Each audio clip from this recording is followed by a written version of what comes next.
हमारे चैनल को सब्सक्राइब नहीं किया है तो उसे अभी सब्सक्राइब कर दीजिए और पास ही बेल आइकन को भी प्रेस करिए। आज हम देखते हैं कक्षा 10वीं गणित दो चर वाले रैखिक समीकरण के प्रश्नावली 3.4 के प्रश्न क्रमांक 2 कथन आधारित प्रश्नों का हल। इसका दूसरा कथन है 5 वर्ष पूर्व नूरी की आयु सोनू के आयु की 3 गुनी थी और 10 वर्ष पश्चात नूरी की आयु सोनू के आयु की 2 गुनी हो जाएगी। तो सोनू और नूरी की वर्तमान आयु ज्ञात करो। तो छात्रों हम इसको हल करते हैं। हल दिया है शर्त नंबर 1। हम जो कथन है उसको शर्त के रूप में अलग अलग 2 शर्तों में कर लेते हैं जिससे हमें 2 समीकरण प्राप्त होंगे। तो पहली शर्त है 5 वर्ष पहले नूरी की आयु सोनू के आयु की 3 गुनी थी और दूसरी शर्त है 10 वर्ष बाद नूरी की आयु सोनू की आयु की 2 गुनी होगी। तो हम मान लेते हैं सोनू और नूरी की वर्तमान आयु। तो माना कि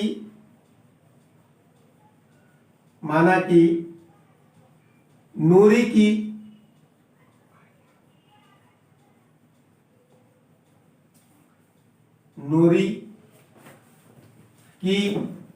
वर्तमान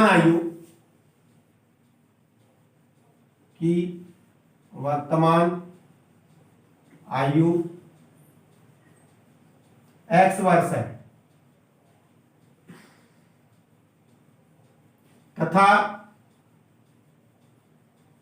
सोनू की वर्तमान आयु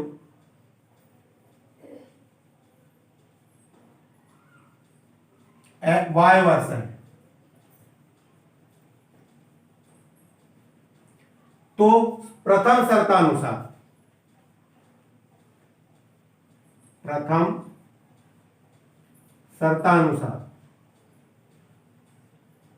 पहली शर्त कह रही है कि 5 वर्ष पहले नूरी की आयु, तो हम नूरी की और सोनू की आयु को बराबर में रख लेते हैं। नूरी की आयु बराबर सोनू की आयु। अब ये कह रहा है 5 साल पहले, यदि आज की स्थिति में x है y है, मान लिया जाए नूरी की आयु आज 10 साल है तो 5 साल पहले कितनी होगी? 5 वर्ष से कम यानी 5 वर्ष। और यदि इसकी आयु 7 वर्ष है तो 5 साल पहले कितनी होगी? 2 वर्ष, यानी कि इनका 5 इनमें से कम कर देंगे 5 साल पहले इनकी आयु, तो 5 वर्ष और 5 साल पहले ये भी y x ऋण 5 और y ऋण 5। तो 5 साल पहले की स्थिति में नूरी की आयु और सोनू की आयु में जो संबंध है वो है कि नूरी की आयु सोनू की आयु के 3 गुनी है, तो यहां हम 3 का गुणा कर देंगे। तो अब नूरी की आयु बराबर 3 गुणित सोनू की आयु। तो इससे देखिए एक समीकरण प्राप्त होगा हमें। तो क्या हो जाएगा? यह आ जाएगा x ऋण 5 बराबर 3y ऋण 15।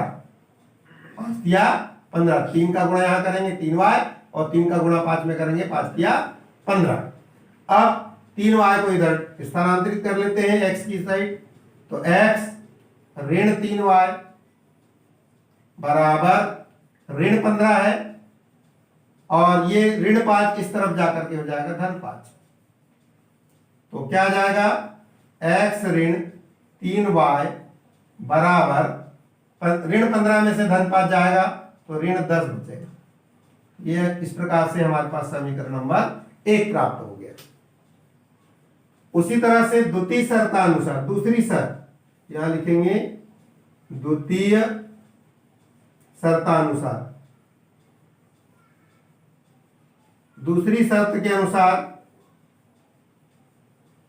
क्या होगा?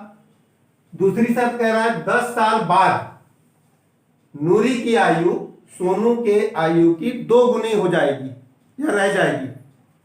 तो इधर भी हम फिर से हम x बराबर y कर देते हैं। नूरी की आयु एक तरफ और सोनू की आयु दूसरी तरफ। 10 साल बाद यानी इनमें 10-10 साल और बढ़ जाएगा वर्तमान आयु के अनुसार। तो 10 साल बाद 10 y धन 10। तो 10 साल बाद नीरू की आयु हो जाएगी x धन 10 और सोनू की आयु हो जाएगी y धन 10। दोनों में इस समय क्या संबंध है कि 10 साल बाद की स्थिति में जो नीरू की आयु है वो सोनू की आयु के 2 गुनी रह जाएगी, यानी 2 का गुणा कर देंगे तो 10 साल बाद नीरू की आयु 2 गुनी हो जाएगी सोनू की आयु के। अब आप इसको आगे हल करें तो देखिए इसको हम इंप्लाइज दैट, तो समीकरण के रूप में आ जाएगा ये x धन 10 और 2 का अंदर गुणा करेंगे तो बराबर 2y और 2 का 10 में गुणा करेंगे तो धन 20। छात्रों अब हम ये 2y को x तरफ ट्रांसफर कर लेंगे क्योंकि चर पद जो होंगे बाएं पक्ष में होंगे, तो x ऋण 2y बराबर 20। अभी 2y जब इधर आ गया तो अकेला 20 बचा है यहाँ पर बराबर के इस तरफ, और 10 जो है स्थानांतरित होके जाएगा तो धन 10 का हो जाएगा ऋण 10। तो छात्रों ये हो जाएगा x ऋण 2y बराबर 20 में से 10 गया धन 10 बचेगा, और ये हमारे पास प्राप्त हो गया समीकरण नंबर 2। अब हमारे पास समीकरण 1 और समीकरण 2 आ गया, इनको हम विलोपन विधि से हल कर लेते हैं और इनके x y के मान निकाल लेते हैं। तो देखिए छात्रों सबसे पहला विलोपन विधि का कार्य होता है कि कोई भी एक चर को आंशिक रूप से बराबर करेंगे। तो हम देख रहे हैं कि पहले समीकरण में x और x एक एक ही है, यानी कि आंशिक रूप से बराबर है, तो हमें बराबर करने की आवश्यकता नहीं है। तो यहां लिखेंगे समीकरण नंबर 1 व 2 से, समीकरण 1 और 2 को पास पास में रख लेंगे तो क्या जाएगा, समीकरण 1 है x ऋण 3y बराबर ऋण 10 और दूसरा है x ऋण 2y बराबर धन 10। अब ये दोनों समीकरण को जोड़ना या घटाना कर लेंगे। क्या करेंगे, यदि हम जोड़ते हैं तो दोनों के चिन्ह 10 10 है, धन धन है, तो धन धन तो 2x हो जाएगा, ये धन 2x हो जाएगा, जीरो नहीं होगा, और जीरो तभी होगा जब इनके चिन्ह विपरीत होंगे। तो चिन्ह विपरीत करने के लिए हम इसको लिखते हैं घटाने पर, घटाने पर।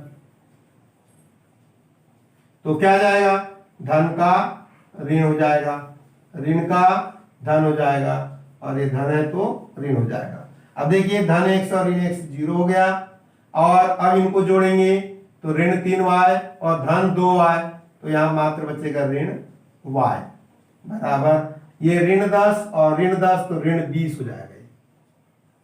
अब ऋण चिन्ह से दोनों ऋण का गुणा कर देते हैं तो दोनों ही धन धन हो गए। तो इस प्रकार से हमें y का मान धनात्मक y बराबर 20 प्राप्त हो गया,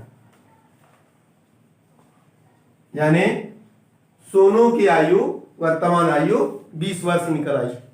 अब हम y का मान समीकरण 1 या 2 में हल कर लेते हैं।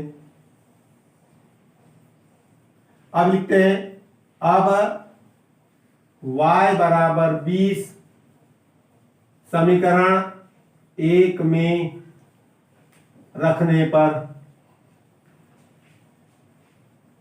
समीकरण 1 में रख देते हैं तो क्या जाएगा, समीकरण 1 है चूंकि समीकरण 1 x ऋण 3y, x ऋण 3y बराबर ऋण 10,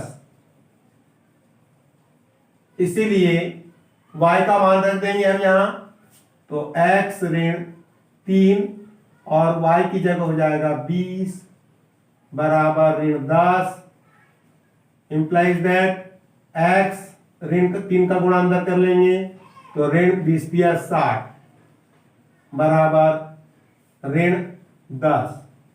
अब ये ऋण 60 उधर चले जाएगा, यह आ जाएगा x बराबर ऋण 10 और ऋण 60 जो है इधर जाके हो जाएगा धन 60, तो बराबर क्या आ गया, x बराबर 50। तो हमें x का मान 50 प्राप्त हो गया। अतः x हमने नीरू की वर्तमान आयु माना है और y सोनू की वर्तमान आयु माना है। तो आंसर क्या आ जाएगा इसका? अतः नीरू की वर्तमान आयु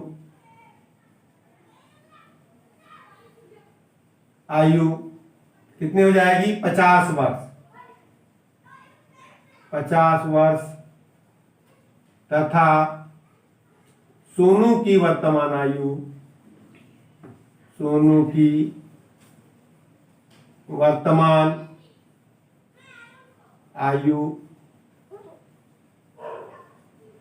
20 वर्ष होगी। आपको अपने उत्तर की जांच कर लेना है कि हमने जो उत्तर निकाला है वो सही है कि नहीं। तो आप देखिए, इनने कहा है पहली शर्त के अनुसार 5 साल पहले नूरू की आयु सोनू की आयु की 3 गुनी थी। तो 5 साल पहले सोनू की आयु कितनी, नीरू की आयु हो जाएगी 50। अभी वर्तमान में 5 साल पहले 45 रही होगी और इसकी 15।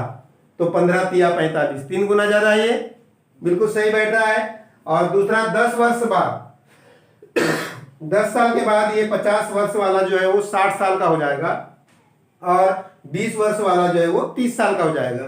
तो नीरू की आयु 10 साल बाद सोनू की आयु के दुगनी रहेगी। ठीक है छात्रों, तो इस प्रकार हमारे उत्तर की पुष्टि भी हो गई हो। तो छात्रों, आपको यदि मेरा यह सवाल बड़े आसानी से समझ में आ गया हो तो आप ऐसे ही वीडियो आगे मेरे देखते रहिए और चैनल को अब तक यदि सब्सक्राइब नहीं किया है तो सब्सक्राइब अवश्य कीजिए। धन्यवाद छात्रों।